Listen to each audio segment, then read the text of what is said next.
एक समय था जब इंजीनियरिंग और मेडिकल की तैयारी करने का मतलब लगभग कोटा जाना ही माना जाता था। देश भर से लाखों बच्चे अपना घर परिवार छोड़कर कोटा और दूसरे बड़े कोचिंग हब्स में पहुंचते थे।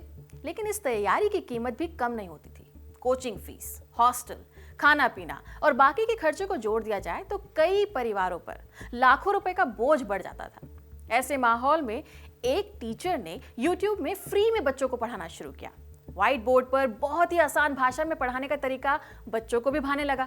धीरे धीरे कई बच्चे उनके चैनल से जुड़ते चले गए और फिर यही YouTube चैनल एक कंपनी में तब्दील हो गया और कुछ ही सालों में वो कंपनी भारत की सबसे तेजी से बढ़ती एडटेक कंपनियों में शामिल हो गई। कंपनी का नाम था फिजिक्स वाला। कंपनी की ग्रोथ भी अच्छी रही थी। बात करें फाइनेंशियल ईयर 2024 की तो तब कंपनी की कमाई करीब 1941 करोड़ रुपए थी, जो कि क्वार्टर 4 फाइनेंशियल ईयर 2026 में करीब 35% तक बढ़कर लगभग 3900 करोड़ रुपीस हो गई है। जबकि पिछले साल ये करीब 2887 करोड़ थी, यानी कि सिर्फ 2 साल में रेवेन्यू लगभग दोगुना हो गया है। इसी दौरान कंपनी का घाटा भी काफी कम हुआ है। क्वार्टर 4 फाइनेंशियल ईयर 2026 में घाटा करीब 76% कम होकर लगभग 69 करोड़ तक रह गया है, जबकि पिछले साल इसी क्वार्टर में ये करीब 289 करोड़ रुपए था। पूरे साल का घाटा तो और भी ज्यादा कम होकर सिर्फ 24 करोड़ के आसपास रह गया है, यानी कि करीब 90% की गिरावट हुई है। लेकिन यहाँ काम करने वाले कुछ एसोसिएट प्रोफेसर्स, जिन्हें मेंटर्स कहा जाता है, उनका कहना है कि जैसे जैसे कंपनी बड़ी होती गई वैसे वैसे उनका काम भी बदलने लगा। उनके मुताबिक पहले उनका पूरा फोकस बच्चों की पढ़ाई, डाउट को सॉल्व करने और उन्हें गाइड करने पर होता था, लेकिन अब उनसे ये भी उम्मीद की जा रही है कि जिन बच्चों को वो पढ़ा रहे हैं वो बच्चे अगले साल भी फिजिक्स वाला में ही पढ़ाई को बरकरार रखें, बीच में कोर्स को छोड़कर ना जाएं और अपने दोस्तों या रिश्तेदारों को भी यहाँ एडमिशन लेने के लिए कहें।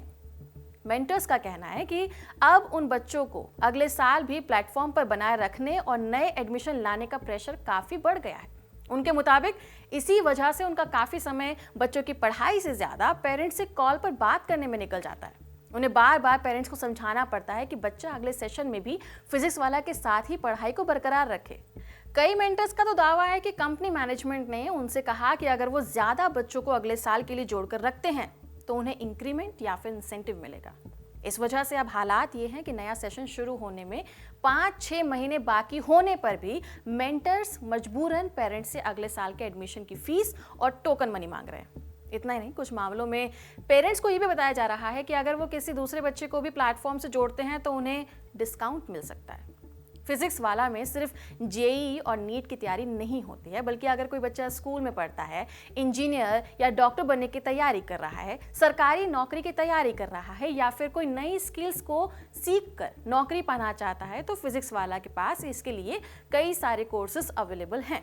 क्यूरियस जूनियर में 2 टीचर मॉडल है, जिसमें एक टीचर क्लास पढ़ाता है जबकि दूसरा मेंटर जो है वो बच्चों के डाउट्स को सॉल्व करता है, उनकी प्रोग्रेस को रिकॉर्ड करता है, ट्रैक करता है, होमवर्क करने में मदद करता है और पेरेंट्स के साथ कांटेक्ट को बनाए रखता है। यानी कि मेंटर का काम सिर्फ पढ़ाना नहीं है, बल्कि बच्चे की पूरी लर्निंग जर्नी को भी संभालना है। हालिया विवाद भी इन्हीं मेंटर्स को लेकर खड़ा हुआ है।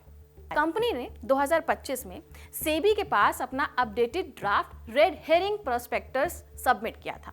इस आईपीओ के जरिए कंपनी करीब 3820 करोड़ रुपए जुटाने की प्लानिंग लेकर आई थी, जिसमें से 3100 करोड़ सीधे कंपनी के पास आएंगे, जिसे वो अपने बिजनेस को बढ़ाने, नए प्रोजेक्ट्स और दूसरे कामों में लगा सकती है। वहीं करीब 720 करोड़ का हिस्सा ऑफर फॉर सेल है। इसका मतलब होता है कि कंपनी के कुछ पुराने इन्वेस्टर्स और शेयर होल्डर्स अपने हिस्से के शेयर बेचकर पैसा निकालेंगे।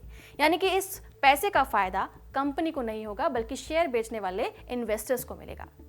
इसलिए कंपनी अपने इन्वेस्टर्स को ये दिखाना चाहती है कि उसका बिजनेस मॉडल बहुत मजबूत है। लेकिन वहीं जरा अब एक नजर स्टूडेंट डेटा पे भी डालिए। आईपीओ डॉक्यूमेंट में पता चलता है कि फाइनेंशियल ईयर 2023 में करीब 8000 स्टूडेंट्स ने बीच में ही कोर्स को छोड़ दिया था। फाइनेंशियल ईयर 2024 में ये नंबर बढ़कर लगभग 29,000 तक पहुंच गया और 2025 में 46,000 से भी ऊपर ये जो आंकड़ा है वो चला गया था।